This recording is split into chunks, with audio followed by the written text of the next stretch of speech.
Hey Geometry, I'm going to do a quick follow-up on translations based on some of the mistakes I've seen on the first round.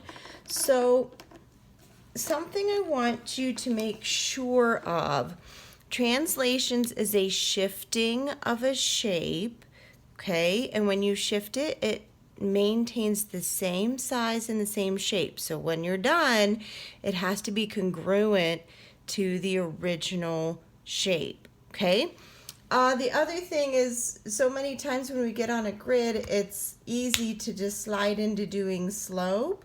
We are not counting slope here. We're counting how one shape moves to another shape, to another position, okay?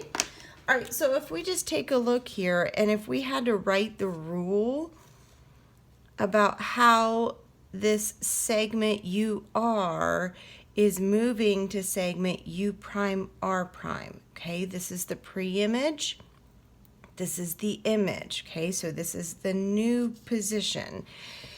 What I found was that a lot of people were counting just from here to here.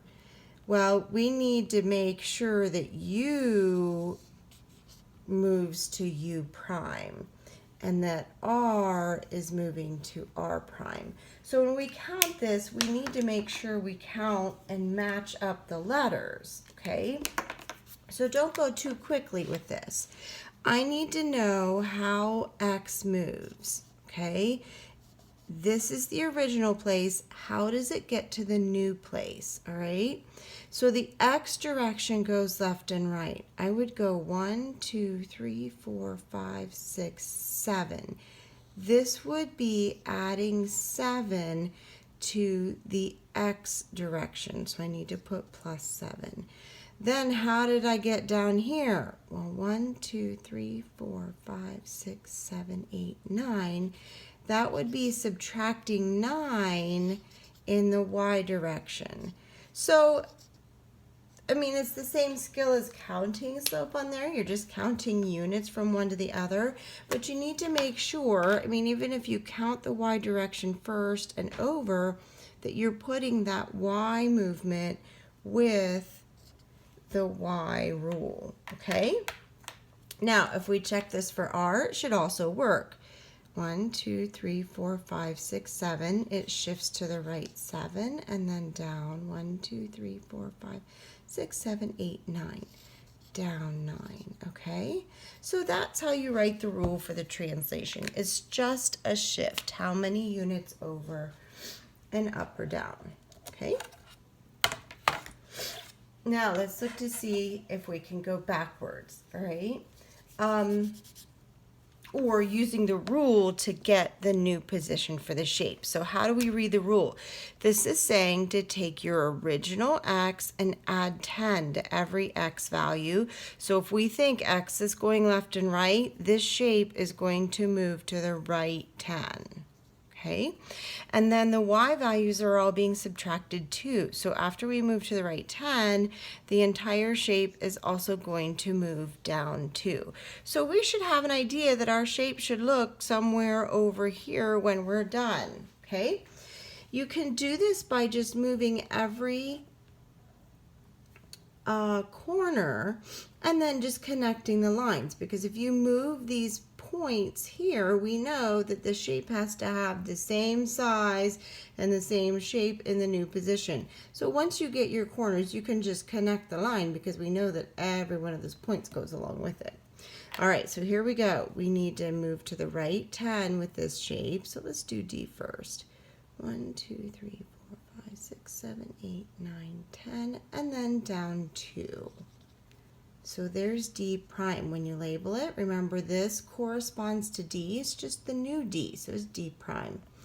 All right, so the A value also, 1, 2, 3, 4, 5, 6, 7, 8, 9, 10. And down 2, there's A prime, and then R.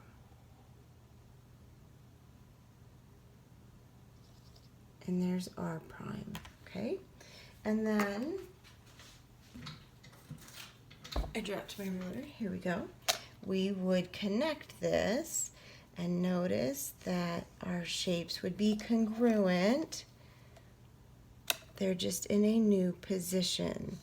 They slid. A translation is like a slide to a new position. Okay. All right. So actually it went along this line right here to its new spot. Okay, the entire shape moved to there. Okay. All right, and lastly, let's do one where we're just using our points. So we don't have a grid, okay? We just have points, and they want you to run the rule. So if we have a translation rule here, and we are supposed to take every x value and subtract 4, and then take every y value and add 2. Well, if the pre-image is k, and then this is the original point, that means that I need to take the x value, which is 7, and I need to subtract 4 from the x value, so this now becomes 3. Oops, I should label this. This is k prime now. Okay. And so I'm doing 7 minus 4 to get 3 here. And then for the y value, I need to add 2. So that would be a 6 plus a 2. And so that would be 8. All right, let's do I prime. All right, so we need to take negative 8, and we're going to subtract 4. So I need to subtract 4 from the x value, so be careful here, that would be negative 12. Okay, and then I'm going to add 2 to the y value, so that would be positive 12. All right, and then this last one, actually, it gives you the answer. You're supposed to figure out what the original point was. So we're actually going backwards here. They give us k prime and x prime, and you're supposed to find x, which was the original point. Well, if it ended up at 10 after we subtracted 4, then that means that I need to add 4 to get it back to the original point. Like, how did I get 10 after I subtracted 4? Well, this number must have been 14, because 14 minus 4 would give me the 10. So you can take 10 and you can add 4 to get that number where it started. That should make sense there. And then how do I get 20 after I added 2? Well, this number must have been 18, because if I take 18 and add 2, I end up at 20. Okay, so that would be like saying, okay, I don't want to add 2. I need to subtract 2 to see where that number started. Okay, and remember, for all translations, these are congruent.